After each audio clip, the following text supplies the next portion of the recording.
오늘은 성령 강림 주일입니다. 출애굽기 34장 22절에 보면은 77절 곧 맥추의 초실절을 지키고 세 말에는 수장절을 지켜라, 이런 말씀이 있습니다. 그래서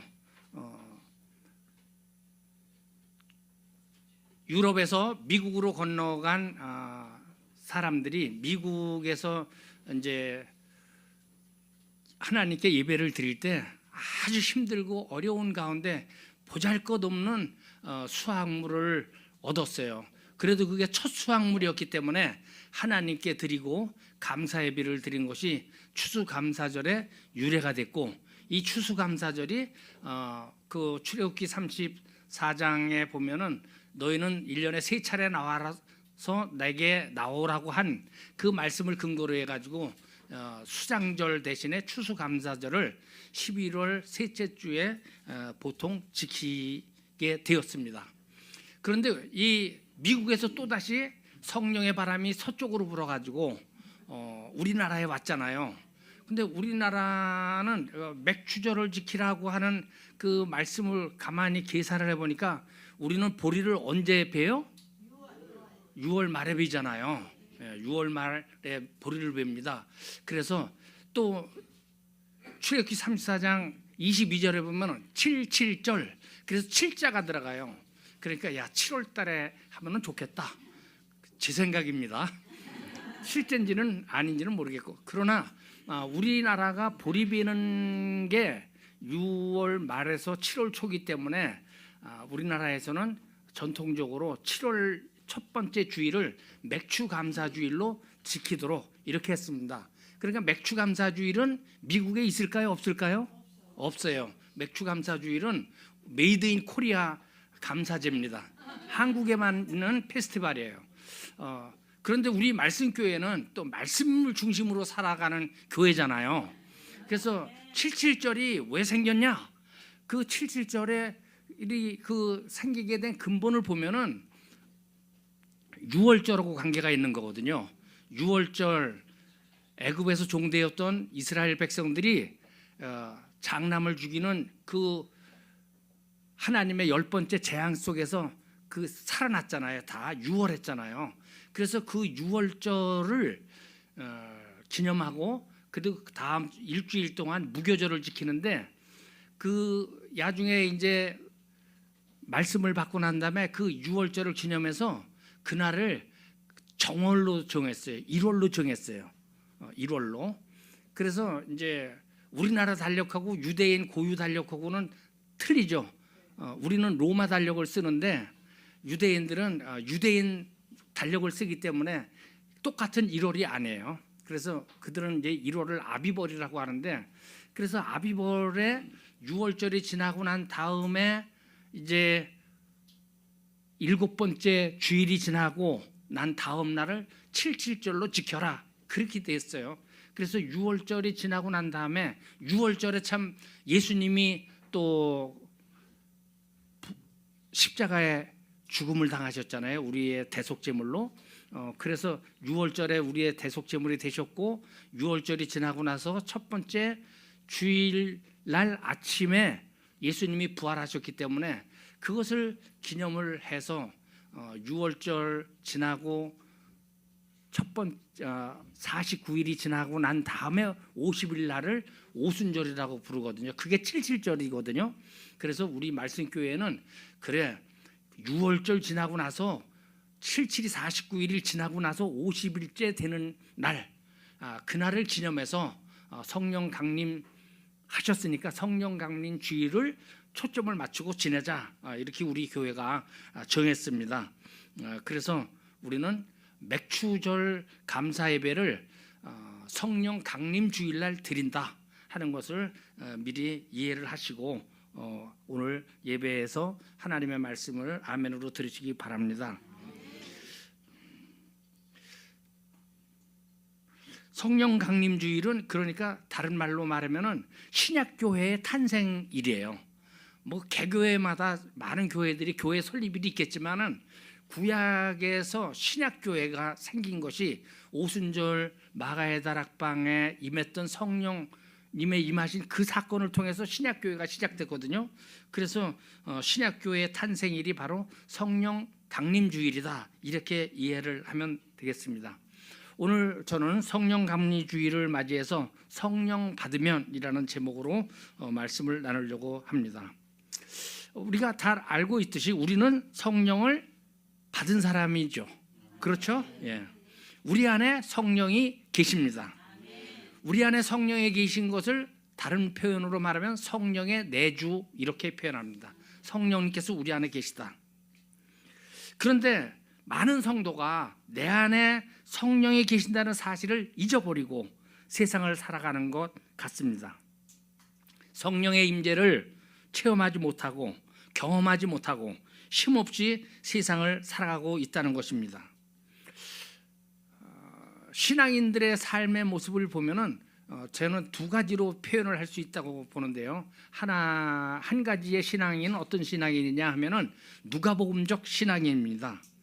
누가복음적 신앙인이라고 하는 것은 예수님을 나의 구주로 영접하고 예수님이 나를 위해서 십자가에서 죽으셨다는 사실을 믿고 예수님이 죽은 지 사흘 만에 부활하셨다는 사실을 믿는 사람들을 누가복음적 신앙인이다, 이렇게 합니다. 그래서 자신이 구원받았다는 사실을 알고 주일이 되면은 교회에 와서 예배하는, 특히 교인이라고 불리는 사람들을 누가복음적 신앙인이다, 이렇게 말할 수가 있습니다. 반면에 사도행전적 신앙인이 있습니다. 사도행전적 신앙이라는 것은 예수를 믿고 구원받은 것으로 끝나는 것이 아니라 사도행전에 나오는 것처럼 성령의 임재를 경험하고 성령으로 충만해서 살아가는 사람, 성령의 열매를 맺고 살아가는 사람, 하나님의 역사를 경험하며 살아가는 신앙인이 바로 사도행전적 신앙인이다, 이렇게 표현할 수가 있습니다. 중요한 것은 우리가 누가복음적 신앙에서 멈춰서는 안 된다는 것입니다. 구원받았다는 것뿐만이 아니라 사도행전적인 신앙, 성령의 충만함으로 성령의 인도함을 받아서 하나님의 역사를 경험하고 이 땅에 하나님 나라를 세우는 데 쓰임받는 생활, 그것이 바로 사도행전적 신앙입니다. 우리 중에 혹시 자기는 구원받았는데 하나님의 생생한 역사를 경험하지 못한 사람이 있다고 하면은, 죽어서 천국 간다고 하는 사실은 알고 있지만 주변 사람에게 한마디도 전도하지 못하는 사람이 있다면은 오늘 말씀을 잘 들으시기 바랍니다. 우리 주님은 우리가 그렇게 살기를 원하지 않습니다. 우리 주님은 그렇게 맥없이 그냥 구원받았다 하는 것만으로 끝나는 삶을 원하지 않습니다. 성령으로 충만해서 가정과 학교, 직장에서 예수의 증인으로 살기를 원하고 계십니다. 2주 전인가요? 우리 목사님 설교하실 때 땅끝이 어디라고 그랬죠? 땅끝이? 내가 있는 곳이 땅끝이라고 그랬어요. 그렇습니다. 네, 바로 여기옵니다. 예수님은 땅끝까지 내 증인이 되라고 말씀하셨습니다. 그렇다면 우리가 어떻게 사도행전적인 신앙인이 될 수 있을까요? 어떻게 해야 사도행전을 계속해서 써내려가는 예수님의 증인으로 살아갈 수 있을까요? 한마디로 성령 세례를 받아야 합니다. 성령 세례를 다른 말로 하면은 성령의 임재를 경험하고 성령으로 충만한 삶을 살아가는 것입니다. 어느 교회에서는 성령 세례 받았어?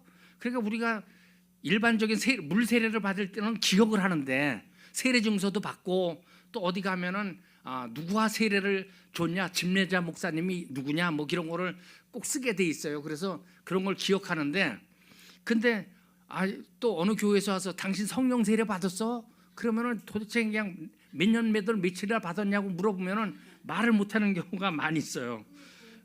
예.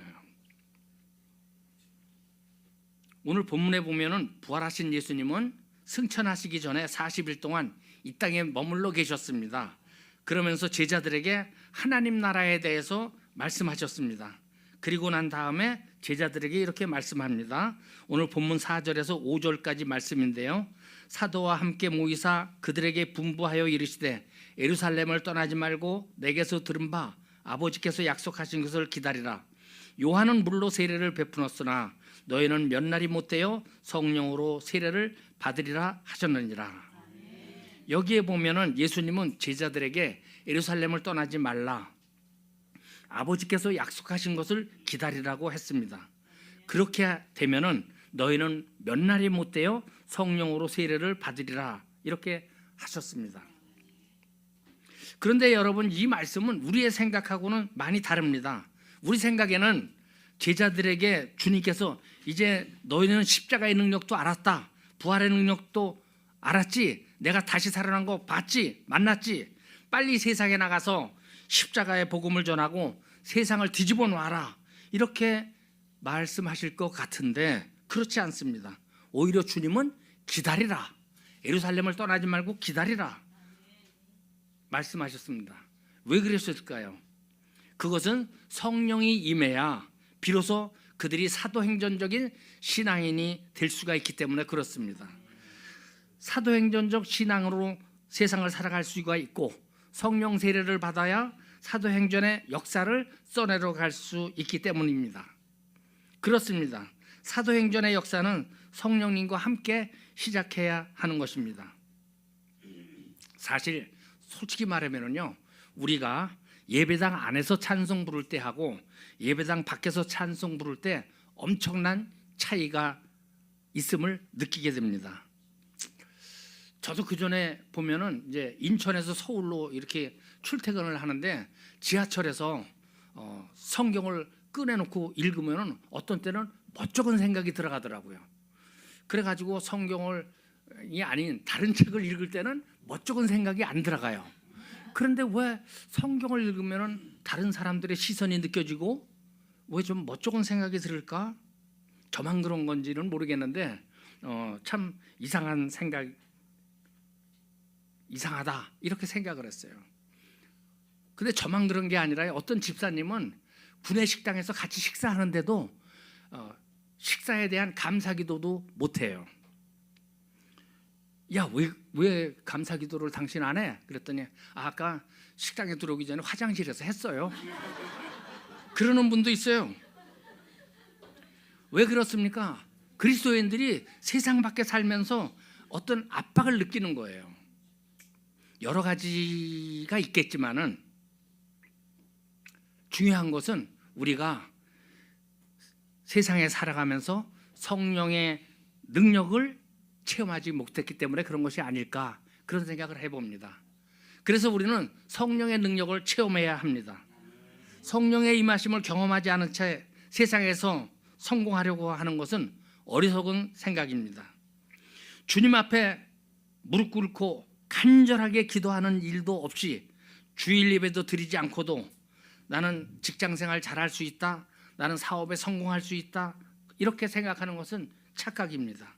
물론 우리가 생각하는 성공과 하나님의 비전은 다를 수가 있습니다. 우리는 세상에서 돈을 많이 벌고 세상에서 직책이 높게 올라가고 하는 것이 성공이고, 목사가 돼도 큰 교회를 다니며야 목회에 성공했다고 표현하는 것이 현실입니다. 그런데 실제적으로는 그렇지 않다는 것입니다. 내가 성도 한 명만 데리고 목회를 한다 할지라도 하나님이 임재하시고 하나님이 도우시고 하나님이 지혜를 주시고 하나님이 함께 하시면은, 그러면은 우리는 성공한 목회를 하는 것이고 성공한 삶을 살아가는 것입니다. 예수님은 오늘 본문 8절에서 이렇게 말씀하셨습니다. 오직 성령이 너희에게 임하시면 너희가 권능을 받고 예루살렘과 온 유대와 사마리아와 땅끝까지 이르러 내 증인이 되리라. 아멘. 여기서 주님이 뭐라고 말씀하십니까? 성령이 임하시면 너희가 권능을 받고 땅끝까지 이르러 내 증인이 되리라. 성령이 임해야 권능을 받는다는 거예요. 성령이 임해야 세상에서 그리스도인으로 살아가는 힘을 받을 수 있다고 하신 것입니다. 성령이 임하지 않으면요, 세상에서 우리는 아무것도 아닙니다.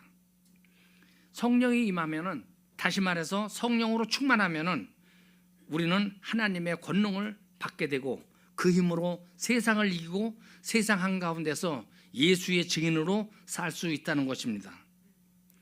실제로 예수님의 제자들이 그랬습니다. 우리가 주일날 담임 목사님과 함께 사도행전을 지금 읽어가고 있습니다.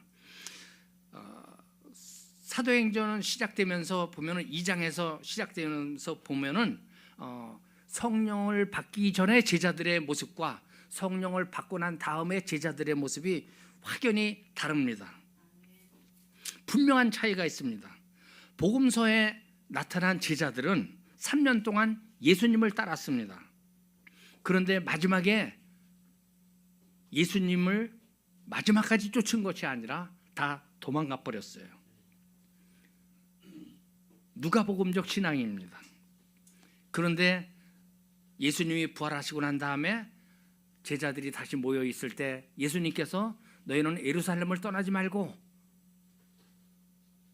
성령을 기다리라고 했을 때 그들은 마가의 다락방에 모여서 기도했습니다. 그리고 불과 50일이 지났을 때 그들은 완전히 변했습니다. 왜 예수님의 제자들이 3년 동안 예수님을 쫓아다닐 때 완전히 변하지 않았고 성령 받은 다음에 완전히 변했을까요? 예수님을 따를 때도 그들은 예수님은 살아계신 하나님의 아들입니다, 그리스도입니다 라고 다 고백했어요. 그런데도 그 고백만 가지고는 부족하다는 것입니다. 성령을 받아야 된다는 것입니다. 그들이 성령을 받았기 때문에 완전히 변화가 됐습니다. 특별히 베드로가 그랬습니다. 베드로는 부활하신 주님을 만나고도 주눅든 모습으로 야, 고기나 잡으러 가자. 그리고 갈릴리 호수로 갔습니다. 그런데 그랬던 그가 예루살렘으로 다시 돌아와서 성령이 임하니까 그는 전혀 다른 사람으로 변했습니다. 수많은 사람들 앞에서 베드로가 첫 번째 설교를 하는데 당신들이 십자가에 못 박은 그 예수를 하나님이 주와 그리스도가 되게 하셨다. 담대하게 설교했습니다.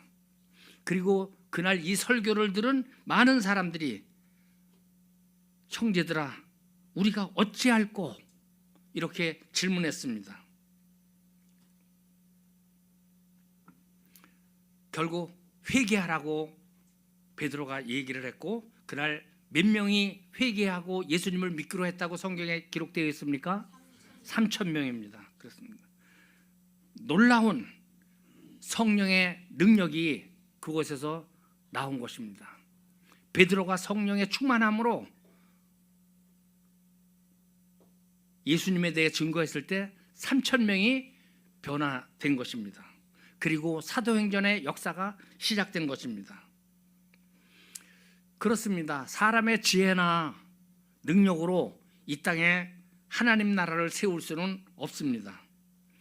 우리가 이 세상을 이기면서 하나님 나라의 일꾼으로 살려면 누가 뭐래도 성령 세례를 받아야 됩니다.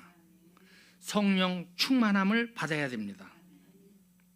그렇다면 성령 세례를 받은 것, 성령의 충만함을 받은 것, 성령이 임했다는 것은 어떻게 알 수 있을까요? 사도행전 2장에 보면은 마가의 다락방에 모여 기도하던 주님의 제자들에게 성령이 임하는 이야기가 나옵니다. 사도행전 2장 1절에서 4절을 찾아서 읽어주시겠습니다.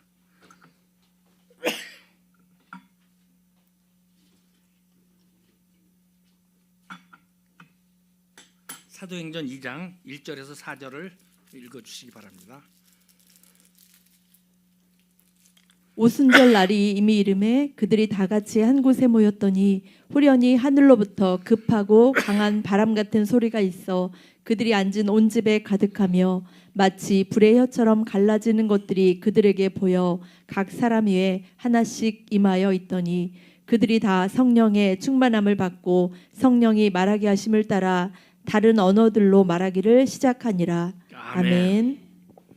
여기에 보니까 오순절 마가의 다락방에 제일 먼저 어떤 현상이 일어났냐 하면은 호련히 하늘로부터 급하고 바람 같은 소리가 있어 그들이 앉은 온 집에 가득했다 이렇게 되어 있습니다.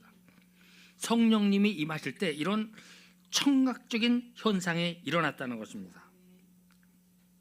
원래 성령은 히브리어로 르하흐라고 말합니다. 호흡, 숨결이죠. 호흡. 또 바람이라는 뜻도 가지고 있습니다. 요한복음 20장에 보면 부활하신 주님이 제자들에게 나타나셨을 때 후 하고 숨을 쉬면서 성령을 받으라고 하셨습니다. 예수님이 숨을 쉬면서 성령을 받으라고 했다는 것이 참 흥미롭지 않습니까? 이런 이야기입니다. 성령을 받기 전에는 살았지만 살아있는 사람이 아니라는 것입니다. 그런데 성령이 임하시면은 다시 숨을 쉬면서 그의 영이 살아난다는 것을 의미하는 것입니다. 그렇습니다. 우리의 영은 성령이 임해야 살아납니다. 그리고 하나님과 영적인 교제가 이루어지기 위해서는 우리의 영이 살아나야 되는 것이죠. 성령이 임해야 되는 것입니다. 여러분, 혹시 계절이 바뀐다고 하는 것은 바람이 바뀌는 것이다, 이렇게 하는 것을 알고 계십니까? 봄바람이 어떻게 불어요? 살랑살랑 불어요. 봄바람하고 가을바람하고 같습니까? 틀립니까? 틀립니다. 그러니까 봄에 봄바람이 불으면 봄이 되는 거예요. 여름에는 여름바람이 불으면 여름이 되는 거고, 가을바람이 불면 가을이 되는 것입니다. 계절이 바뀐다고 하는 것은요, 결국 새로운 바람이 불어온다는 것을 의미하는 것입니다.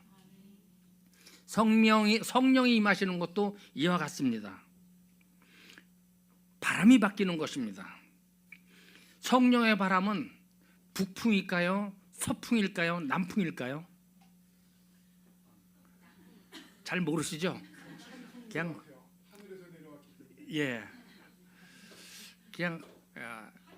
실제적인 얘기는 아니고 우리끼리 얘기인데요. 성령의 바람은 서풍이라고 불러요. 왜냐하면은 예루살렘에서 이스라엘에서 유럽으로 건너갔잖아요. 서쪽으로 갔잖아요. 오늘날의 터키, 그리스, 로마로 서쪽으로 갔어요. 그리고 로마에서 시작해서 약간 북서쪽으로 해서 유럽에 쭉 갔고, 영국으로 건너갔고, 영국에서 또 성령의 바람이 서쪽인 미국의 동부지방으로 갔고, 그래서 미국의 동부지방에 상륙한 성령이 서쪽으로 미국의 서부시대를 만들면서 서쪽으로 와서 LA까지 와가지고 다시 태평양을 건너서 우리 한국까지 온 거예요. 그래서 성령은 서풍이다, 이렇게 말하는 사람도 있습니다.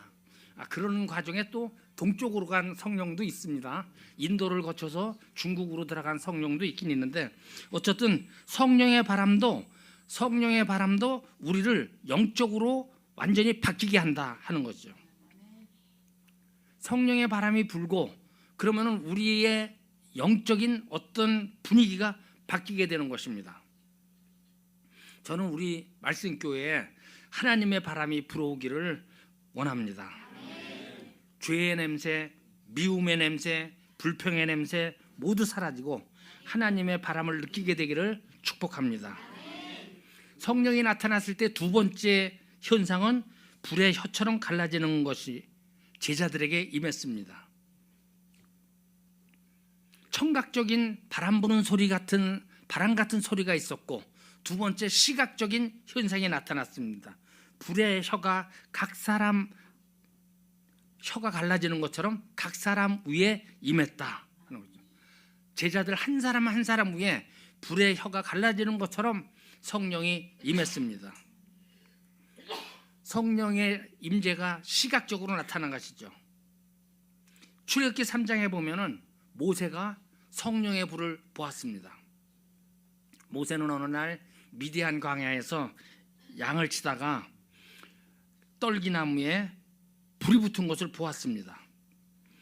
그런데 신기한 것은 가시떨기나무에 불이 붙었는데 그 불이 번지지도 않았어요.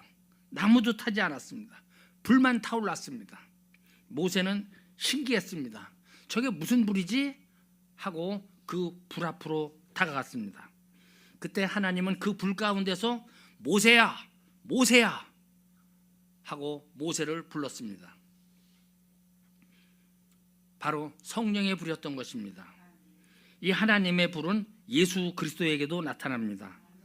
누가복음 3장 16절에 보면은 세례 요한이 오실 메시아에 대해서 말할 때 나는 물로 세례를 베풀거니와 나보다 능력이 많은 이가 오시나니 그는 성령과 불로 너에게 세례를 베푸실 것이요 라고 세례 요한이 말했습니다.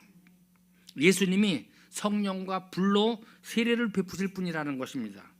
그런데 바로 이 불이 오순절 마가의 다락방에 있는 제자들에게 임했던 것입니다. 우리가 알다시피 불은 뜨겁기도 하지만 대단한 힘과 능력을 가지고 있습니다. 자동차가 움직이는 것도 불의 힘으로 움직이는 것입니다. 미사일이 날아가는 것도 다 불의 힘으로 날아가는 것입니다. 불이 나면은 집 한 채, 도시 하나 순식간에 삼켜버립니다. 여러분, 우리에게도 이 능력 있는 성령의 불이 임해야 합니다. 우리 같이 생각해 보겠습니다. 우리가 사랑해야 된다 하는 사실 모르는 사람 있습니까? 없죠. 사랑해야 된다. 기독교는 사랑의 종교다. 야, 기독교는 사랑의 종교라면서 왜 저렇게 사랑하지 못하고 맨날 싸워? 국회에도 여당 국회의원 기독교인 있고 야당 국회의원 기독교인 있습니다. 안수지사님 있고 장로님 있고 다 있습니다. 그런데도 싸우는 거 보면은 전혀 사랑이 없는 것 같습니다. 뭐 때문에 그러는지는 잘 모르겠어요. 그런데 왜 사랑해야 된다는 것을 알면서도 사랑하지 못할까?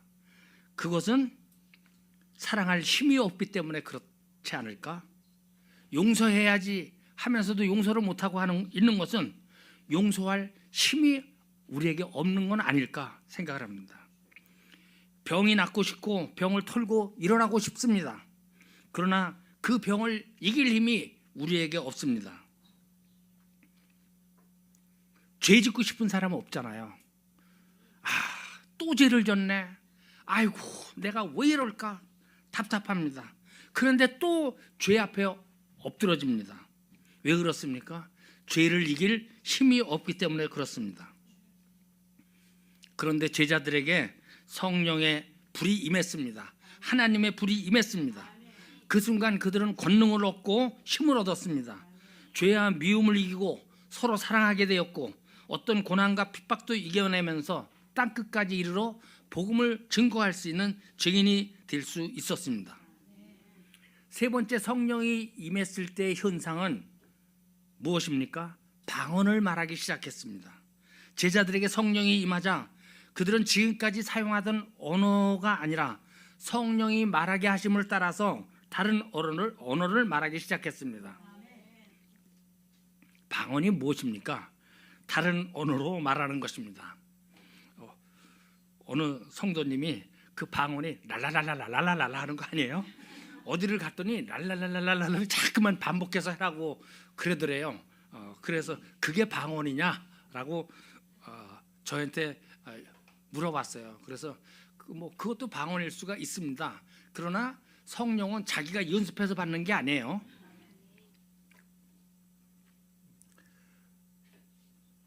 방언을 할 때 우리 중에는 어떤 단순한 한 음절만 반복해서 하는 경우도 있습니다. 그리고 어느 나라의 언어인지 구분이 되지 않는 이상한 언어를 말하는 사람도 있습니다. 그러나 우리가 들으면 알 수 있는 중국어도 있고 일본어도 있고 혹은 영어로 방언을 하는 사람도 있습니다. 전혀 외국어를 공부하지 않았는데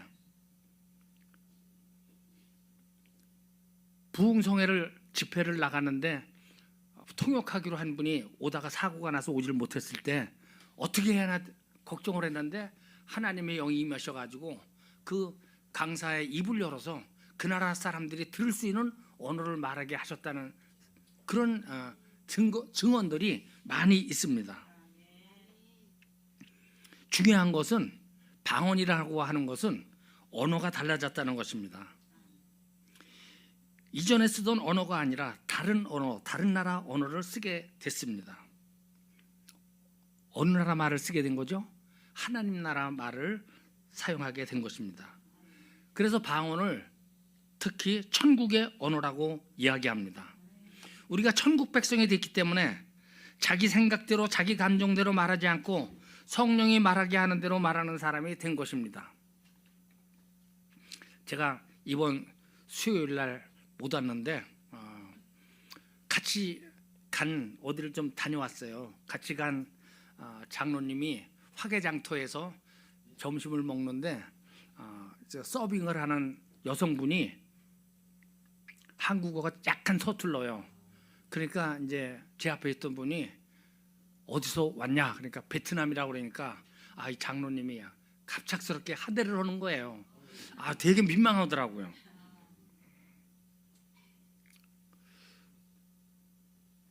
베트남에서 왔건 필리핀에서 왔건 아프리카 탄자니아에서 왔건 다 똑같은 인격을 가지고 있는 분들이에요. 특별히 외국에서 우리나라에 온 분들 중에서는 아주 고학력자들이 많이 있어요. 우리나라에서 지금 미국에 가서 사는 사람들도 고학력자들이 가서 사는 분들이 많잖아요. 우리는 천국 백성이기 때문에 말을 조심해야 되고요. 그리고 천국의 언어, 사랑의 언어를 말할 수 있어야 됩니다. 중요한 것은 제자들이 성령의 말하게 하심을 따라서 방언을 말하니까 세상 사람들이 그 사람들이 어떻게 됐다고요? 새술에 취했다 이렇게 말하는 거예요. 저 사람들이 새술에 취했다고 예수님의 제자들을 조롱을 했습니다. 왜 그들은 성령 받은 제자들 보고 새술에 취했다고 했을까요? 일반적으로 사람이 술에 취하면은 횡설수설합니다. 조리가 없습니다. 자신도 모르게 자세가 흐트러지죠. 몸을 제대로 가누지도 못하고 비틀거립니다. 거기다가 허세도 부리고 만영도 부리고 뻥도 치고 그럽니다. 그런데 예수님의 제자들이 말은 따따따뚜뚜 하고 자기들이 전혀 못 듣던 말을 하는데 자세가 흐트러지는 것도 아니고 횡설수설하는 것도 아니고 꼭 술에 취한 것 같은데 자기들이 먹는 술에 취한 거는 아니에요. 그래서 특별한 새술에 취했나 보다.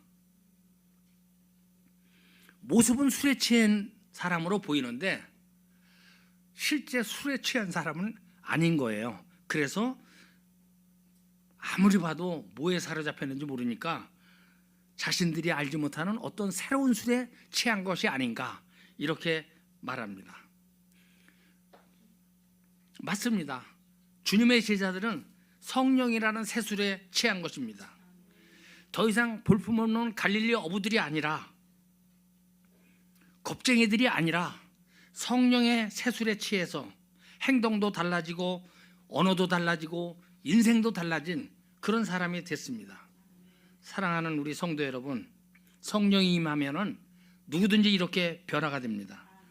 성령 받은 사람들, 사도행전적인 신앙인 사람들은 새로운 바람이 불어오는 영적 분위기가 달라진 사람들입니다. 냉랭했던 가슴이 뜨거워지고 서로 봉사하려고 하고 서로 섬기려고 합니다. 심지어 말까지 달라집니다. 말이 달라졌다고 하는 것은 그 사람 안에 전 인격적인 변화가 일어난 것입니다. 그러므로 우리가 제대로 신앙생활을 하려면 성령의 임재를 경험하고 성령으로 충만해야 됩니다. 간단하게 말해서 성령을 받아야 합니다. 사랑하는 우리 말씀교회 성도 여러분, 그러면 어떻게 성령으로 충만할 수 있을까요? 어떻게 하면 성령을 충만하게 받을 수 있을까요? 우리가 지금까지 신앙생활하면서 성령 충만에 대해서 많은 설교를 들었을 것입니다.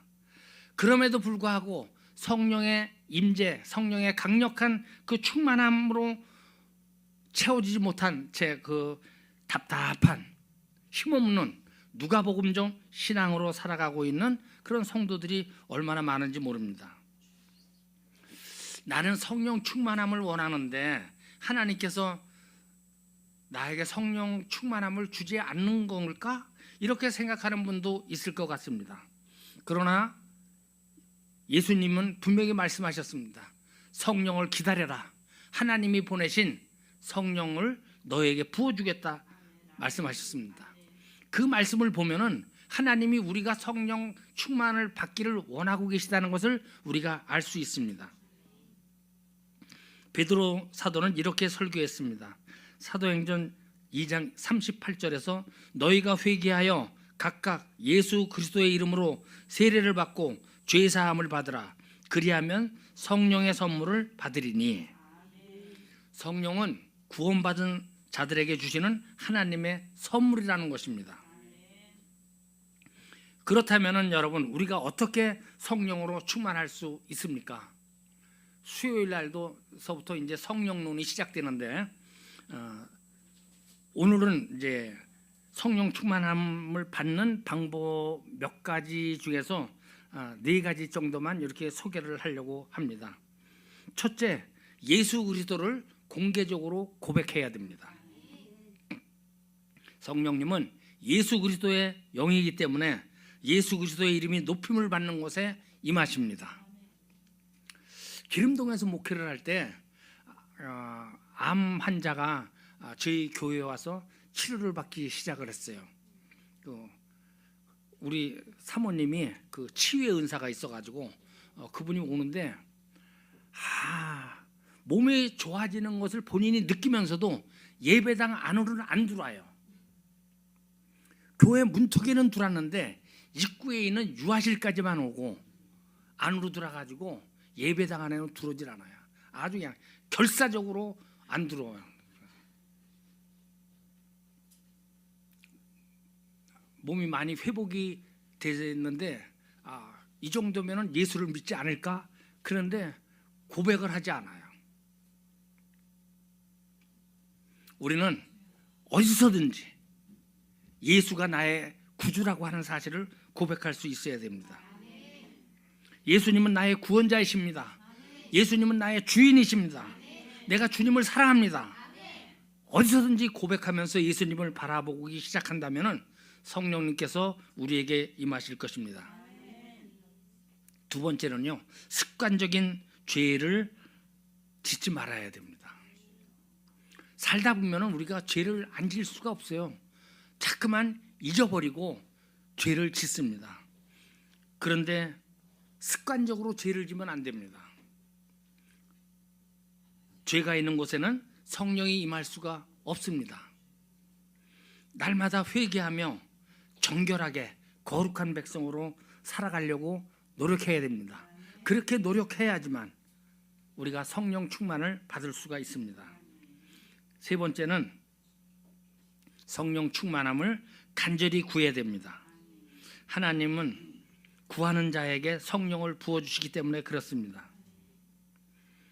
예수님은 기도에 대해서 말씀하실 때 너희가 악할지라도 좋은 것을 자식에게 줄 줄 알거든 하물며 너희 하늘 아버지께서 구하는 자에게 성령을 주시지 않겠느냐라고 말씀하셨습니다.